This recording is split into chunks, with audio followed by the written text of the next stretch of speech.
When did humans start using mushrooms? Hey everyone, go ahead and dim the lights.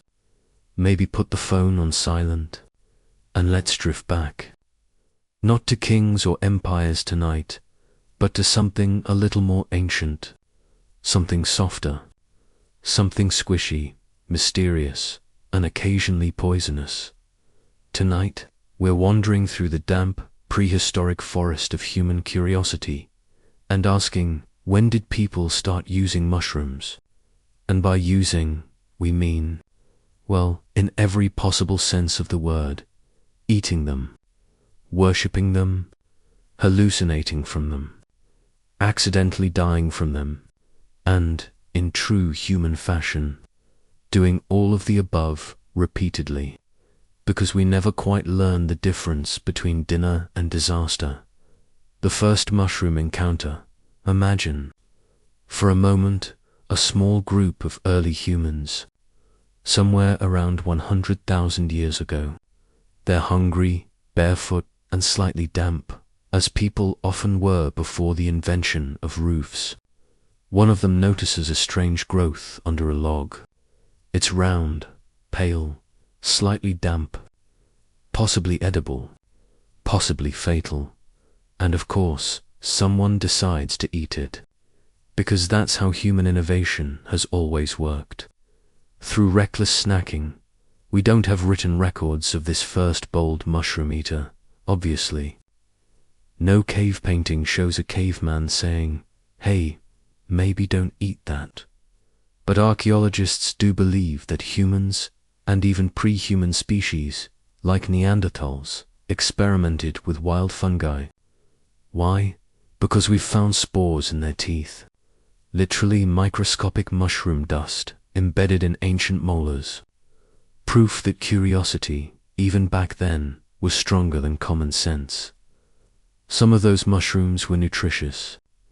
Some were medicinal. And some, well, let's just say the group probably saw the sky breathe for a few hours before someone quietly collapsed. The problem with mushrooms, they look the same even today. With apps, field guides, and the collective wisdom of the internet, people still die from eating the wrong mushroom. So you can imagine how our ancestors fared, armed only with intuition and questionable bravery. The problem is simple. Edible mushrooms and deadly ones often look identical. The difference between a hearty dinner and a slow, foaming death can be the color of a single spot, or the way the gills smell at dawn, or whether your village elder thinks it's the right kind. One mistake, and your legacy becomes that one guy who ate lunch and never blinked again. This pattern repeats across time, from prehistoric campsites to medieval feasts. People have always treated mushrooms as little edible dares from nature. Mushrooms in early cultures, humans settled down and grew smarter, though not by much. They began to classify mushrooms into two vague categories, those we can eat and those that make grandma speak in Latin. Ancient Egypt, for example, loved mushrooms. They called them plants of immortality. Pharaohs even banned commoners from eating them, which is usually a sign that someone powerful got a little too attached to the buffet dot in their hieroglyphs. Mushrooms were sacred symbols, a link between life and eternity. It's easy to see why. They grew overnight. They had no seeds. They seemed to emerge from the underworld itself, sprouting mysteriously after rain. And if you were an ancient Egyptian priest, the kind who probably hadn't slept much, it was tempting to think these pale little growths contained the secret to life and death, or at least a decent dinner alternative during famine. Meanwhile, in Mesoamerica, mushrooms were even more vivid. The Aztecs and the Maya used psilocybin mushrooms, the psychedelic kind, in rituals. They called them Tiananacatl, the flesh of the gods, which sounds poetic until you realize the ceremony involved tripping so hard that you might literally talk to Spanish colonizers, being predictably unfun about other people's religions, labeled this as devil worship, because nothing says cultural misunderstanding like mistaking a spiritual mushroom feast for a satanic rave. But the indigenous people weren't wrong about one thing. Psilocybin does have profound effects on perception. Modern neuroscience backs it up. Those ritual trips were rewiring brains long before psychiatry had a name for it. So yes, the flesh of the gods may have actually made people feel, quite literally, divine. Greek mushrooms and philosophers who probably tried them. Let's drift over to Greece for a moment. Land of philosophers, statues, and people who wore draped fabric but spoke with unsettling confidence. Now, you won't find Plato writing, "Had a wild night on the Amanita muscaria," but there are whispers. Ancient Greek mystery cults, especially the famous Eleusinian mysteries, may have used psychoactive substances in their rituals. We don't have a recipe, but researchers suspect something involving ergot, barley, and perhaps mushrooms. The participants claimed to experience visions of life, death, and rebirth, which, in modern terms, sounds suspiciously like someone's first trip on a quiet, candlelit cave, chanting a communal sense of "I totally get it now." It's either enlightenment or food poisoning, sometimes both, even if Socrates didn't personally partake. He lived in a world where substances and spirituality were not separate things. People sought the divine through the senses, taste, smell, and occasionally nausea. The Romans. Culinary chaos when the Romans came along. They did what Romans always did, turned everything into a luxury item. Mushrooms became delicacies, served roasted, stuffed, and occasionally laced with political intrigue. One emperor, Claudius, met his end through a famous poisoned mushroom dinner, courtesy of his charming wife Agrippina, who wanted her son Nero on the throne. And it worked, which makes mushrooms not just a food, but a surprisingly efficient form of monarchy management. Roman cookbooks, like those attributed to Epicurus, are filled with mushroom recipes, but none of them end with the line, "Make sure your wife isn't plotting your death during the meal." Because, of course, she was. It's almost poetic that an emperor died from eating what he thought was a delicacy, not realizing he'd been seasoned for succession. A truly Roman ending, fine dining, betrayal, and mild indigestion. Medieval mushrooms, peasant food, and fairy tales. Now let us float forward 1,000 years to medieval Europe, a land where mushrooms went from royal cuisine to peasant food, depending on the decade. People gathered them in forests, sold them in markets, and occasionally feared them as witchcraft. In a world without microscopes, anything that grew mysteriously overnight was automatically suspicious, especially if it made you see colors that weren't there. Medieval peasants noticed mushrooms often appeared in rings, perfect circles in the grass. They called them fairy rings, and naturally decided that dancing fairies had made them. Because who else leaves behind symmetrical patterns and no footprints? To step inside a fairy ring was bad luck. To eat the mushrooms within it was worse. Unless, of course, you were starving, in which case people did it anyway, and sometimes vanished.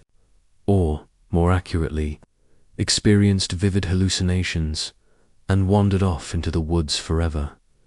It's a thin line between folklore and food poisoning. The Renaissance and scientific mushrooms. By the time the Renaissance rolled around, Europe was rediscovering curiosity, the kind that involve books instead of bonfires. Botanists began cataloguing mushrooms, giving them Latin names and sketching them with suspiciously artistic flair. Unfortunately, they still didn't fully understand which ones were deadly. So early field guides were a bit of a gamble. Imagine flipping through an illustrated manual, reading, "This mushroom is generally considered edible, except when it isn't." Still, progress was being made. People started cultivating mushrooms deliberately, first in France, then in England. The famous Champignon de Paris appeared in the 17th century, grown in dark quarries beneath the city. Finally, a fungus humans could control. Sort of, because, as usual, a few people mixed them up and died anyway. But now at least, they died scientifically. The age of exploration. Fungi go global when European explorers began discovering continents already inhabited by millions of people. They also discovered new mushrooms. In the Americas, Asia, and Africa, each culture had its own relationship with fungi, culinary, spiritual, or medicinal. Chinese herbalists had been using lingi, the reishi mushroom, for centuries. It was said to grant longevity, spiritual calm, and glossy skin, which, if you think about it, is exactly the same promise made by modern skincare brands. So, full circle, asterisk. In Siberia, shamans used the red and white Amanita muscaria, the iconic Mario mushroom. They would drink it, or more accurately, drink someone else's urine after they drank it, because that was the safer way to filter the toxins while keeping the hallucinogens. Yes, really. History is full of creative problem-solving. The visions that followed were woven into shamanic tradition, journeys across worlds, transformations, communion with spirits. It's surreal and yet deeply human, trying to find meaning in a mushroom cap. The modern rediscovery, fast forward to the 20th century. By then, mushrooms had become boring again, something on pizzas or in soup cans, or politely ignored at dinner parties, until, of course, the 1950s and 60s happened. Western scientists discovered psychedelic mushrooms in Mexico, despite locals having used them for millennia. The result was predictable. The counterculture latched on. Governments panicked, and soon psychedelic fungi were as illegal as they were popular. Still, the fascination persisted. From hippies to psychiatrists, people kept circling back to the same old question. Why do these humble little organisms have such a powerful effect on our brains? Modern neuroscience has found part of the answer. Psilocybin temporarily shuts down the default mode network, the part of the brain that maintains your sense of self. In simpler terms, mushrooms literally quiet the ego. They dissolve boundaries. They make people feel connected, peaceful, and weirdly okay with the universe, which, when you think about it, is not so far from what the Aztec priests or Siberian shamans were seeking all along. So, when did humans start using mushrooms? The honest answer is, as soon as we found them, we've eaten them, feared them, worshipped them, and outlawed them. They've been poison, medicine, and Holy Communion, sometimes all in the same century.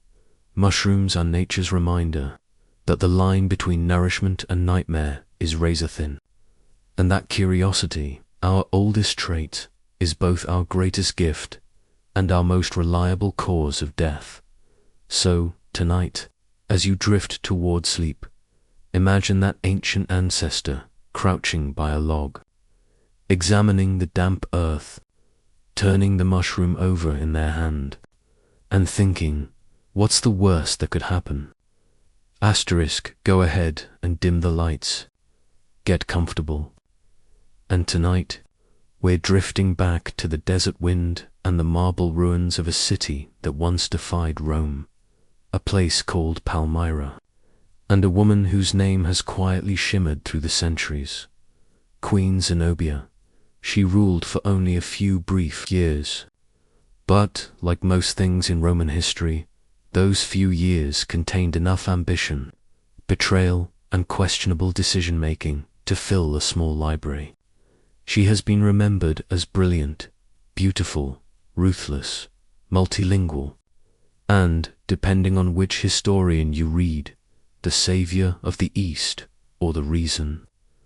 Rome briefly lost its temper and half its army, but before she became a legend in a diadem, she was, first and foremost, which means she came from a place that was neither fully Roman nor fully Persian, just awkwardly wedged between empires. Like the world's most inconvenient buffer zone, a city made of sand and tax revenue, Palmyra sat in the Syrian desert, a wealthy oasis city that somehow managed to turn sand into gold. Not literally, though the Romans would have tried, but economically. Caravans passed through carrying silk, spices, gems, ivory, and every other luxury item the ancient world could cram onto a camel, and Palmyra charged them for the privilege. This made the city very rich, very fast, and as history has repeatedly shown, being rich in the middle of an empire is an excellent way to become a political problem. By the time Zenobia was born around the year 240 C, the Roman Empire was wobbling. Emperors were dying so frequently that the job came with no benefits and an average life expectancy of a ripe 18 months. The East was under constant pressure from Persia, the West was sulking, and Rome itself was still pretending everything was fine. And right in the middle sat Palmyra, officially Roman, unofficially independent, and quietly counting its taxes. A desert education, Zenobia was born into one of the city's noble families, the kind that could trace its line back to both Arab and Greek ancestors, which sounds glamorous until you realize everyone else in Palmyra claimed the same thing. Her father was probably a local governor or high-ranking noble. Her mother, mostly unknown, which is historians speak for either dead, early, or quietly competent. Zenobia, however, stood out. Later writers said she spoke multiple languages: Greek, Aramaic, Egyptian, maybe Latin, and quoted Homer by heart, which may or may not be true, but sounds like the sort of thing a biographer adds to make you seem less likely to have anyone executed. They also claimed she rarely drank, preferred serious conversations to parties, and could ride and hunt with the best soldiers. In other words, the perfect mix of intellectual and terrifying that often precedes a political coup. Asterisk. Enter Odenathus, a husband and an opportunity at some point, likely her late teens. Zenobia married Odenathus, the lord of Palmyra. He was exactly the kind of man Rome liked: loyal, rich, and willing to send soldiers when asked. And for a while, everyone got along. When Persia invaded Roman territory in 260 CE and captured the Emperor Valerian, yes, the emperor was literally bagged and hauled, Odenathus stepped in. He rallied Palmyra's army, fought back the Persians, and restored a bit of Roman pride.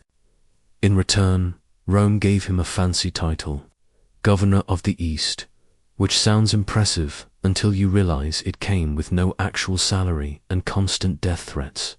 Still, for a shining moment, Odenathus ruled almost everything between the Euphrates and the Mediterranean, and beside him, Zenobia quietly learned how to do the same. Widowhood. Step 1, to Powhatan. Because this is Roman history, Odenathus was murdered. The details are blurry, some say by a jealous relative, Others say by a Roman assassin, and one later source says by Zenobia herself. Though that's mostly slander from men uncomfortable with competent widows. Either way, he died around 267 CE, leaving Zenobia with a young son, an army, and a city surrounded by much larger, crankier neighbors.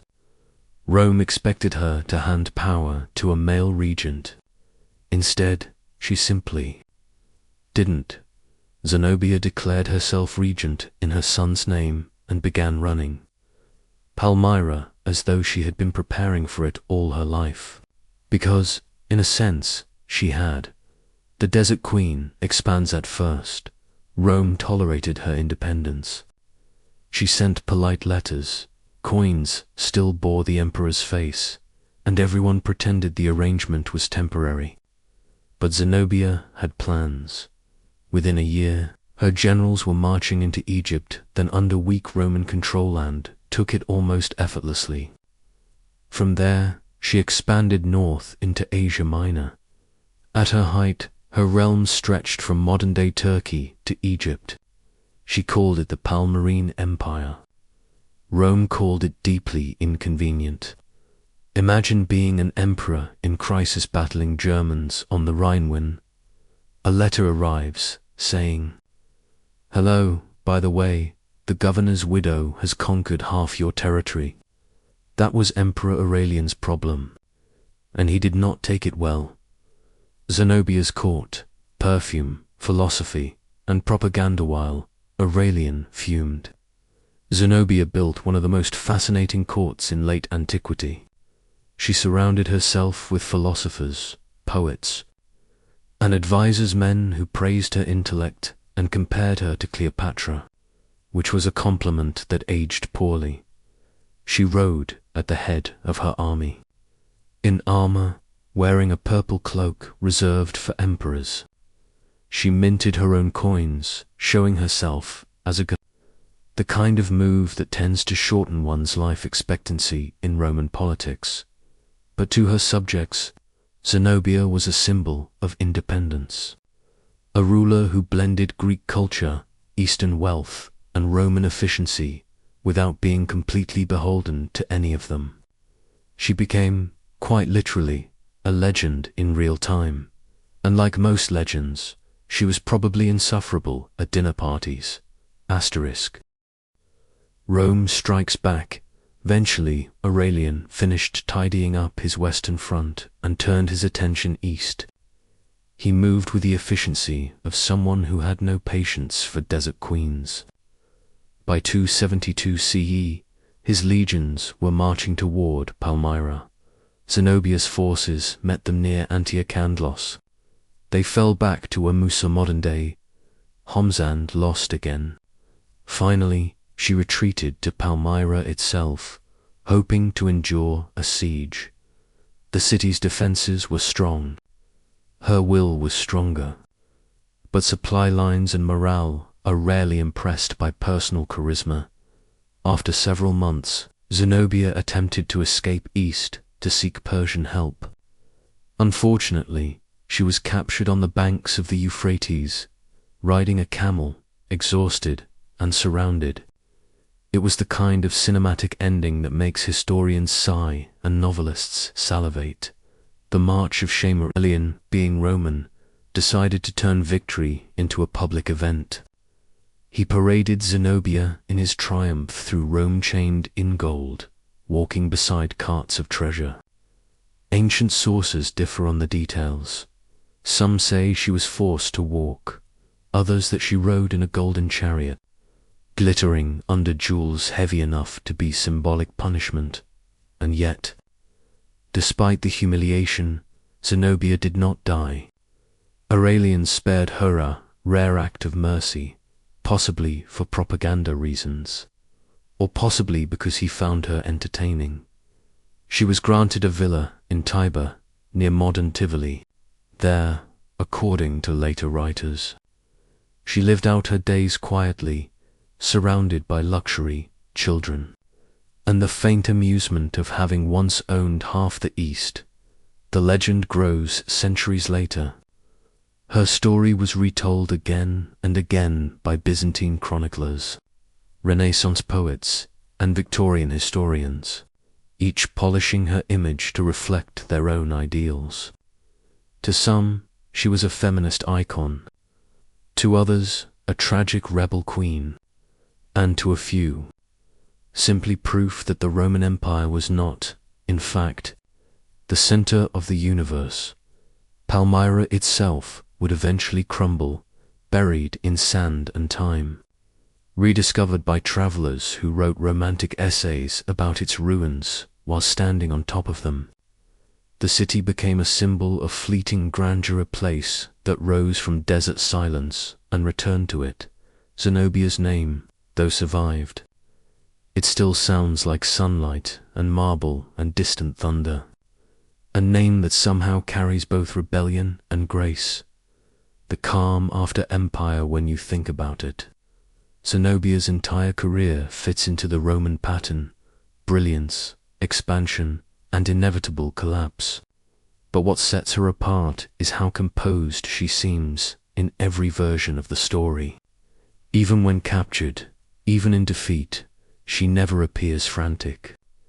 She simply adapts, like the desert itself, and perhaps that's why her legend endures.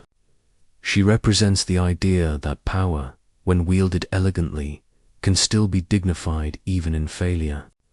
That sometimes the most regal thing a ruler can do is survive the empire that crushed her. Let's drift onward to the next figure who learned the hard way that royal ambition and family, politics rarely mix well. Another sovereign whose crown came with far more headaches than jewels. Asterisk. Go ahead and dim the lights. Find a comfortable spot. And tonight, we're drifting back to the marble glow of classical Athens, the city that called itself the light of civilization, even while leaving most of its citizens in the dark. We're talking about women in Athens, a topic so delicate that ancient philosophers preferred to pretend it wasn't one. Athenian men wrote endlessly about politics, ethics, and beauty, but when it came to women, their collective advice boiled down to keep them indoors and hope for the best. So tonight, we'll take a quiet walk through the courtyards and alleys of that shining city, not the one of marble statues and speeches, but the one of kitchens, loom rooms, and locked doors. Because for all the glory of Athens, the Parthenon, the philosophers, the poetry, the women who lived there mostly saw it through cracks in the wall. A city of freedom. For some, let's start with an uncomfortable truth. Athenian democracy was not for everyone, not even close. Out of perhaps 250,000 people in the city and surrounding region, only about 30,000 could actually vote. To qualify, you had to be male, adult, freeborn, and Athenian on both sides of your family. Everyone else, women, slaves, foreigners, might as well have been ghosts for all the rights they had. Athens liked to boast that it was the birthplace of equality. But if you'd asked a woman on the street, assuming she was allowed on one, she'd probably have smiled politely and gone back inside. Women weren't citizens. They couldn't vote, hold office, or represent themselves in court. They couldn't sign contracts over trivial amounts, inherit freely, or even choose whom to marry. In fact, the word woman in many Athenian legal documents appears only as part of a man's property description, like livestock, but with better household skills. Still, to be fair, Athenians didn't consider this cruelty. They considered it natural, which, as history keeps showing us, is just the polite word for we've decided not to think too hard about it. The ideal Athenian woman, silent, invisible, and spinning. If you asked an Athenian what made a good woman, the answers were predictable. She should be modest. she should stay home. She should avoid talking to strangers, especially male ones. And she should produce sons, preferably without making too much noise about it.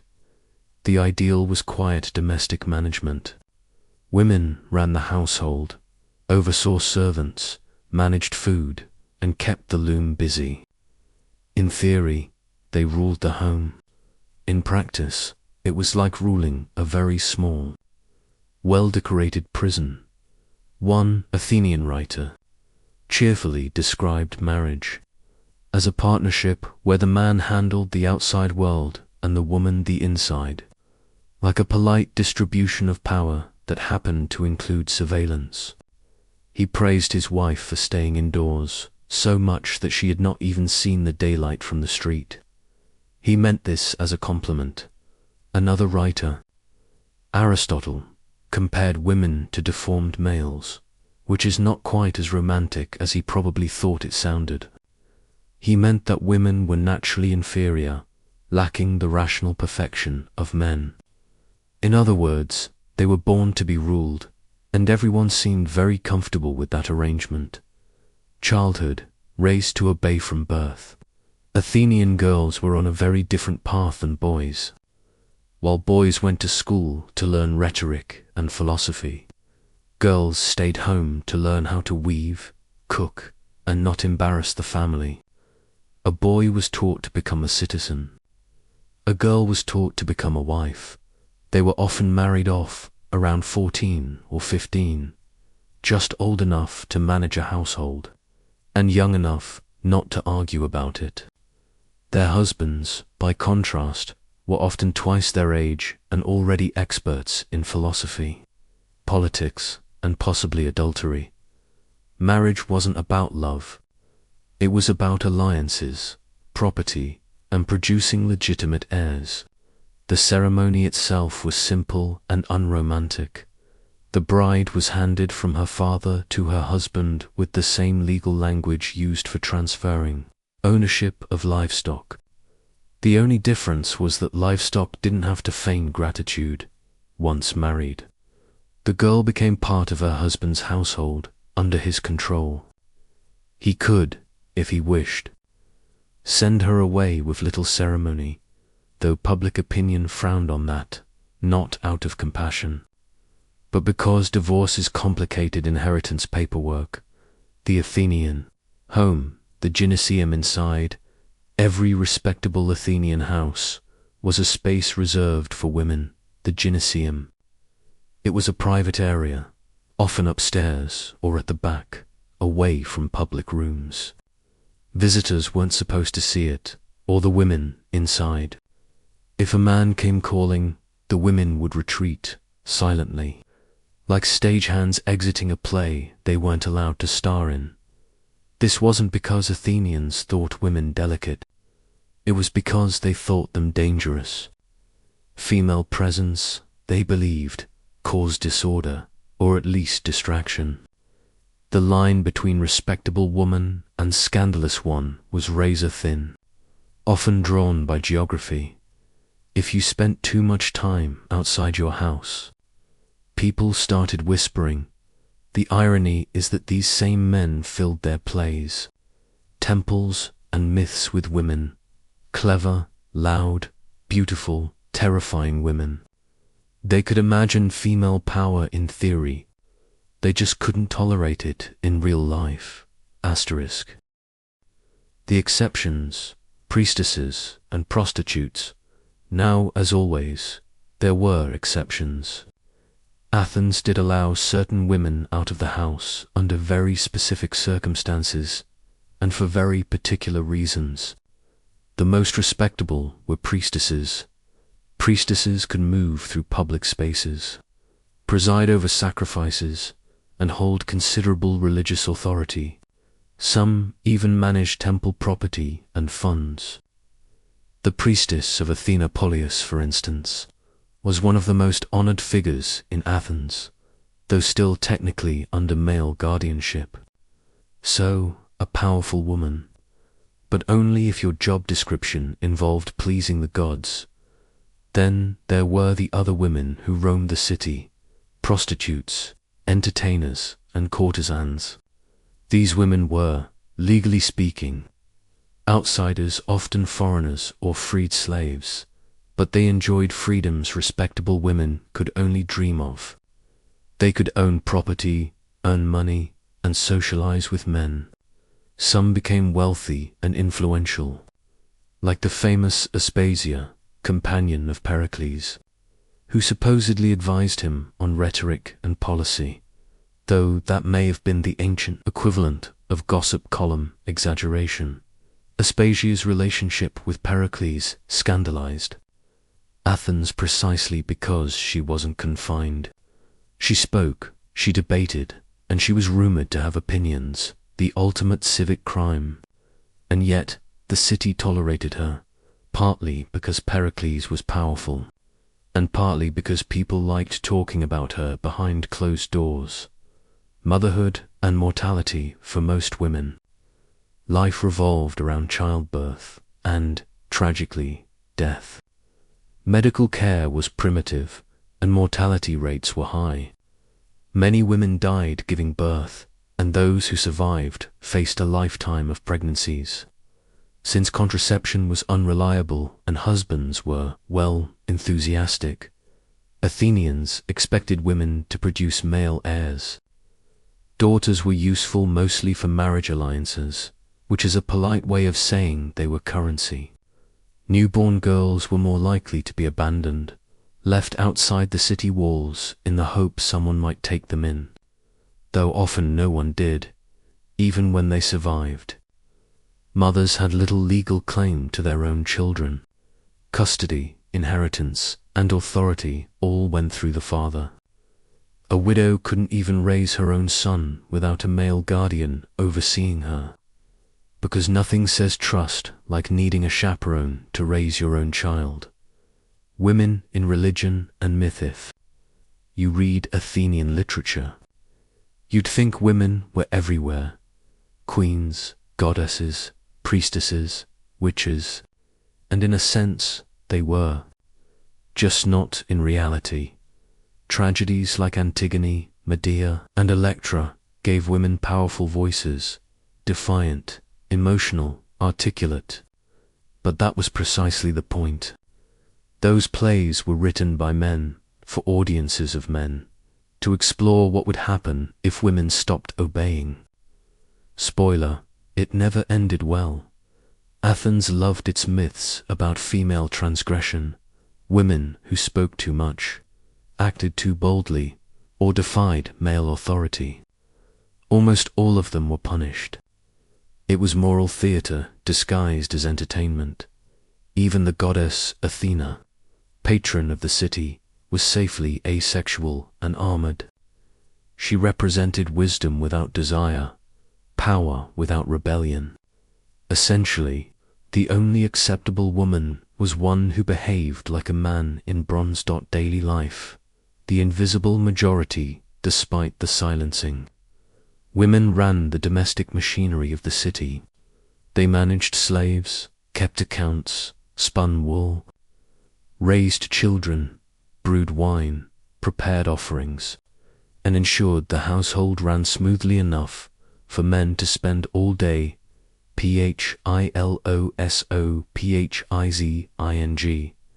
They were everywhere in kitchens, markets, temples, but rarely seen in the historical record. Their names almost never appear, their thoughts even less. The irony is that the golden age of Athens was built on their labor. While men debated the nature of justice, women were quietly ensuring everyone had clean clothes and bread to eat. And if that sounds familiar, it's because history tends to repeat itself with depressing consistency.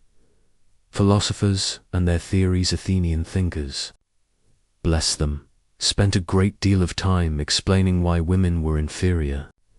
Aristotle, as mentioned, argued that men possessed logos, rational reason, while women were ruled by emotion. Plato, slightly more progressive by ancient standards, suggested in his Republic that women could be guardians too, though in practice, That meant communal child rearing and state-managed marriage, which sounds more like a bureaucratic nightmare than liberation. Socrates, meanwhile, mostly ignored the issue, which may have been the wisest move of all, for a culture obsessed with debate. Athens showed remarkable unanimity on one topic: women were better seen than heard, and preferably not seen either. So what did women think? This is the hardest question, because they left almost no written record. A few fragments survive: letters, dedications, epitaphs, small glimpses into interior lives. A mother mourning her child, a wife thanking a goddess for safe delivery, a girl dedicating her toys to Artemis before marriage.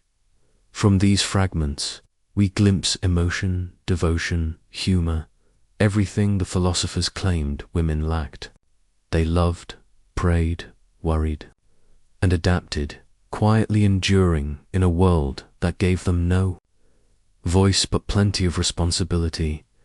They were the silent majority of Athens, the half that made civilization possible, but was never invited to the symposium to brag about it, drifting to the next story. So, when we picture Athens, the marble temples, the sharp minds, the gleaming speeches, it's worth remembering who wasn't in the picture. The women behind the walls, the mothers who wove the city's wealth into reality, the daughters traded for alliances, the wives who spun and prayed and waited for husbands debating freedom they themselves would never have. And perhaps, somewhere in a quiet courtyard, one of them looked up at the Acropolis and thought, faintly amused, so this is what enlightenment looks like. Let's drift onward now, further down the marble steps of Greek society, to meet another curious phenomenon: women who refused to stay invisible. The Hetairai, the priestesses, the philosophers who slipped through the cracks of Athenian respectability and left the faintest trace of rebellion behind them. Tonight, we're drifting back to the ancient streets of Pompeii. The air is warm, the light is fading, and the walls, believe it or not, talking. They're not whispering in Latin verse or spouting Stoic philosophy. No, they're covered in graffiti.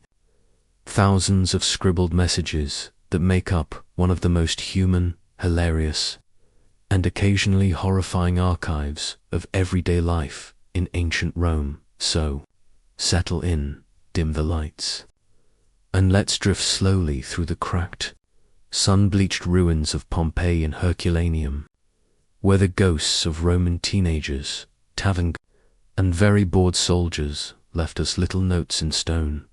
Some were love poems, some were insults, some were, well, deeply personal, and all of them remind us that even 2,000 years ago, people were fundamentally the same: messy, vain, and occasionally terrible at spelling. Let's start with the basics. Graffiti in Rome wasn't illegal, exactly. It was more of a national pastime. Romans wrote on everything: walls, statues, temples, even the sides of public baths. They didn't see graffiti as vandalism so much as community interaction, a kind of ancient group chat, but with chisels and charcoal instead of emojis. When you walk down the preserved streets of Pompeii today, you can still see some of it, scratched into stucco, etched into marble, sometimes messy and barely legible, other times quite elegant Roman handwriting. After all, could be surprisingly graceful for something carved into a tavern wall at midnight, and unlike the grand marble inscriptions we see in museums, those solemn decrees about emperors, victories, and gods, graffiti wasn't meant to last. It was quick, casual, and personal. The kind of thing someone scrawls because they're bored, drunk, or in love, which means it's perfect bedtime history. Because really, nothing says humanity never changes like discovering that someone in the 1st century, a decarved secundus, was here into a bathhouse wall. Now, Pompeii's graffiti is especially rich because it was frozen in time. When Mount Vesuvius erupted in 79 CE, it buried the city under a thick layer of volcanic ash, sealing everything beneath it. That meant the graffiti, too, was preserved. Every scratched insult, every declaration of love, every complaint about the local tavern, wine, it all survived. And now, 2,000 years later, archaeologists have catalogued thousands of these little messages, and they are something. Here's one from a bar on the Via del... Someone wrote, and I quote, "I screwed the barmaid, just direct, no ambiguity." Though another person, perhaps the barmaid herself, later replied below, "You liar." That, right there, is ancient social media in its purest form. A boast, a fact check, a rebuttal. Except this one was carved into a wall next to a wine stain. Asterisk. Of course, not all Roman graffiti was quite so scandalous. Some of it was just lonely in another house. One visitor scratched, "Gaius Pomedius Diphilus was here. 5th day before the calends of October. He thought well of himself, and honestly." Same dot. Another person simply wrote, "Wall, I am amazed you haven't collapsed under the weight of so many stupid writings." A rare moment of ancient self-awareness. There were also attempts at poetry. Bad ones, mostly. "Let whoever loves prosper. Let whoever loves not perish. Let whoever loves not love perish twice over." It's like a curse, and a sonnet had a very tired baby, but it shows something touching. Even in a noisy Roman town full of merchants, soldiers, and stray dogs, people still wanted to leave a mark, to say, "I was here. I existed. Please notice me." And they did it not with statues or monuments, but with a few scratched words on plaster. Now, Romans didn't just write names and boasts. They also wrote reviews. Pompei, for example, was full of taverns and inns, and apparently ancient travelers were as critical as modern ones. One graffiti found in an inn reads, "We have wet dreams here, thanks to Venus," which sounds like a 5-star rating, though probably not family-friendly. Another one, less enthusiastic, declares, "The innkeeper cheats." Another says, "Restitutus slept here alone," and wept because his girlfriend was not with him. Imagine carving your loneliness into a wall. It's tragic, but also very Roman, because sentimentality and melodrama were practically cultural requirements. Let's drift a little further down the street to the amphitheater. Pompeii had its own gladiator arena. Of course, and naturally, the walls nearby are full of fan graffiti. One reads, "The gladiators of Aulus, Sutius, Certus, Edile fought." The Thracian one. So, basically, an ancient sports tweet. Another says, "Celadus, the Thracian, makes the girls moan." Apparently, Celadus was something of a celebrity. Think of him as the Roman equivalent of a rock star covered in other people's blood. Gladiators, soldiers, and even slaves all received their fair share of graffiti admiration. Sometimes fans carved hearts or little stick figure drawings. Sometimes they just listed names, almost like fan art, except again on someone's actual house wall. And yes, there was plenty of rude stuff. Romans had an extremely relaxed attitude toward certain topics that would get you banned on most platforms today. Let's just say, If you wandered into the back rooms of Pompeii's bars or bathhouses, the graffiti gets colorful. You'd find doodles that were very anatomically enthusiastic. Declarations like, "I had a good time here," and occasionally someone's opinion on a local lover's performance. It's oddly wholesome in a way, because it's all so mundane. Everyone was just trying to flirt, boast, or make each other laugh.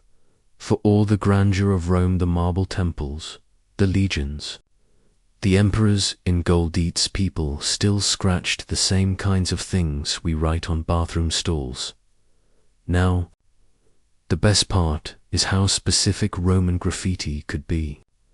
These weren't abstract musings. They named names. There's one that says, "Lucius pinched my girl. He doesn't know what he's done." And another, "Successus loves Iris. Who doesn't return his affections?" Shame, ancient heartbreak, carved into eternity. But then, there's this one of my personal favorites. "If anyone does not believe in Venus, they should gaze at my girlfriend." That's Roman confidence right there.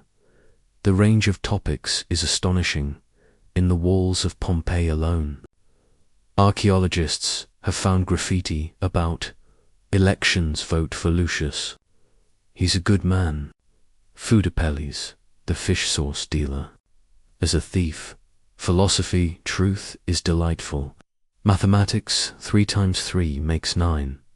And, for some reason, a lot of drawings of ships.